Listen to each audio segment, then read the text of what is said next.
This is the Air Jordan 9 Flint Gray, and this is a sneaker that kind of sits in the collection for years but never kind of makes it to the daily rotation. Some people swear it's a hidden gem and others say it's one of the most awkward Jordans ever made to actually wear, and honestly I have heard both. So instead of just talking about this shoe, I decided to put it through some real life tests, and for the next couple of days I'm going to be putting these shoes on through some real wearing tests, and not just your quick on foot clips, not just for photos, but full days of walking, standing, driving, and actually living in these shoes right here. And I'm going to be logging steps, breaking them down properly, and stacking them up against modern sneakers that are supposed to be way more comfortable. By the end of this, we're not going to be guessing, we're not going to be speculating, we're going to answer one question, and that question is the Jordan 9 in the Flint Gray colorway still worth wearing in 2026, or is it officially a display only shoe? And I'm not going to lie, what surprised me the most wasn't how they look, it was how they felt after a full day. So let's go ahead and get straight into this review. Now, first things first, the Air Jordan 9 is one of those shoes that people either slept on or quietly respect a lot. And in this Flint Gray colorway, this is one of those pairs that doesn't scream for attention, but the more you look at it, the better it kind of gets. And there's one detail on this shoe I didn't notice until I had it on hand, and I will show you guys that in a minute. Let's go ahead and unbox these shoes and show you guys how it kind of goes when you go ahead and pay and buy a pair of Jordan 9 in the Flint Grays. Now, one thing I do want to say, the box doesn't come with anything in particular. It's your regular box. You have this nice box right here, which is for the shoe. It has that nice blue, gray, and white to kind of match the vibe. I also will say that I got the shoe at a 10.5, which is true to size for me, so it should fit true to size for you. But then again, I am not wide-footed, so it kind of would vary upon that. Kind of my first impressions of this unboxing. In hand, these look way better than I expected. And if you know me, I am not really the biggest Jordan 9 fan out there, but this one is one that is kind of growing on me for sure. Now, within this shoe, you got that clean mix of gray tones, black accents, and you have that classic Jordan 9 shape that feels chunky but still athletic. Materials feel premium, especially around the upper and the mud guard, and this isn't one of those pairs that looks good from far away but feels cheap up close. And here is the detail that I was talking about. It is very subtle,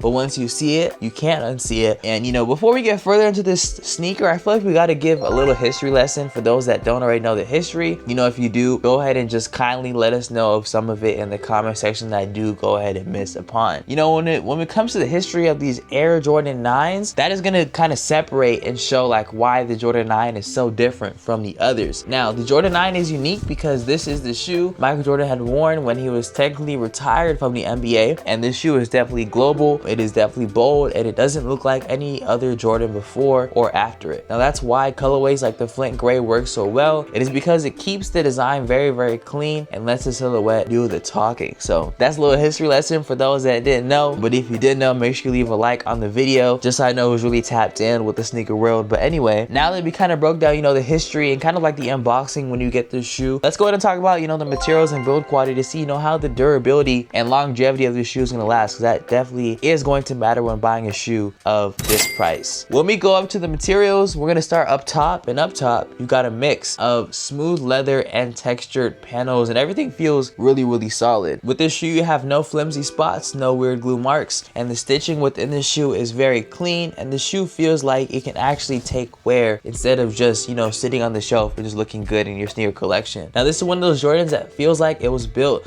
to be worn and not just collected. And you know, as we're talking about the topic of being worn, we're going to break down the comfort and cushion. But one thing I will say, another part that kind of surprised me about this shoe was its overall, you know, underfoot feel and comfort. You know, the padding, it is there, it's not the most, like compared to the Jordan 4 that I just did review and put on my feet, which is going to be coming out either before or after this review. You know, when I put it on, it was something that was very comfortable. It didn't feel uncomfortable to me. It felt very nice, and you know, time will tell as you know, if the shoe is going to be comfortable like in the longer hours. But what I will say is this shoe is definitely very comfortable initially. Now, as you go ahead and talk about the comfort and cushioning, first thing I do want to talk about is that the Jordan 9 isn't a shoe that's kind of trying to be modern. You can definitely tell it is a shoe that is for its time, and this shoe is not like your most ultra foam soft sneaker, and this is more of like a structured and supportive type of comfort. And now with this shoe, you're gonna get a stable feel underfoot, decent padding around the ankle, and a more secure ride than a squishy one.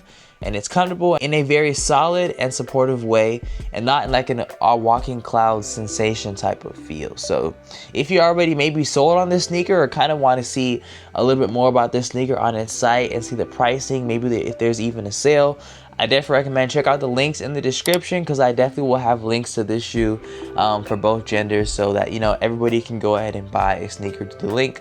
But it does give me a little kick, so if you do buy, I greatly appreciate it. But, you know, as we kind of talk about the comfort and cushioning, we got to go ahead and, you know, give you guys a little on foot look to see how they really look and see how they really feel nonetheless. So on foot, these look way better than I thought they would for sure. And as you guys see from the camera, it definitely is doing it justice. But with this shoe, they definitely have presence. They're not super slim, but they don't look too bulky either. And they sit nicely with some jeans. You can probably get away with some cargo pants and even some relaxed fit sweats. And the Flint color makes them super easy to style, because it's very clean, neutral, and low-key kind of premium in its own way. But, you know, nonetheless, fit and sizing, as I was kind of saying, I'll go true to size for this shoe right here. But then again, I'm not wide-footed, so that would kind of change your answer. These are definitely snug in a good way, especially around the midfoot, but not tight or uncomfortable. So I would say if you've got really wide feet, you might want to try them on first. But for most people, your normal Jordan size should be perfect.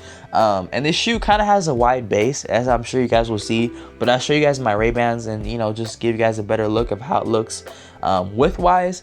But I would say if you are wide-footed and take this information with a grain of salt, I would say maybe the largest you'd have to go is maybe a half a size, because the base is pretty wide. Now let's go ahead and talk about, you know, who should cop. Should you cop this shoe? And, you know, kind of like my final verdict. So the real question is the Air Jordan 9 Flint Gray really worth buying in 2026? And now what I will say is, if you want a clean and wearable Jordan, this shoe is definitely going to be for you. If you want something that is different from, you know, the usual, the 1s, the 3s, and the 4s, you're definitely going to get that with the Jordan 9. And if you want a shoe that kind of looks good and it feels well built and it has like a great quality of materials, the Jordan 9 is definitely going to be for you. And kind of speaking about a shoe that is well built, kind of better than this, but is the same shoe, it is the Jordan 9 NRG boot. I actually did about a month ago. That shoe is very similar, but it kind of has a more like Timberland boot type of feel to it. So if you actually want to check that video out, I put it as an info card somewhere up here on the screen, so you guys can go ahead and check that video out. Very interesting shoe nonetheless. But yeah, this is definitely a very solid pickup. If I haven't showed the price already, I'll put the price on the screen now. And if you're kind of into only super hyped silhouettes, this might kind of fly under your radar, because it's not the most hyped up shoe. But if you actually really appreciate clean designs and underrated Jordans, you're definitely going to find a lot of sense in buying this shoe right here. So, you know, let me know all your comments, concerns, and things like that in the comment section down below. Leave a like on the video if you did like it. Hit the subscribe notification bell so you do not miss out on the daily uploads. I really recommend, if you have seen this review and you kind of like the overall vibe, which I'm assuming you did if you watched this far, I definitely recommend you click the review on the Air Jordan 9 NRG boot. That is the same shoe as this, but a little more heavy duty and a little bit more for the season, the winter season. But I feel like it can go in any season for real if you just know how to style it. So check out the review right here, and I'll see you guys in that one. Peace.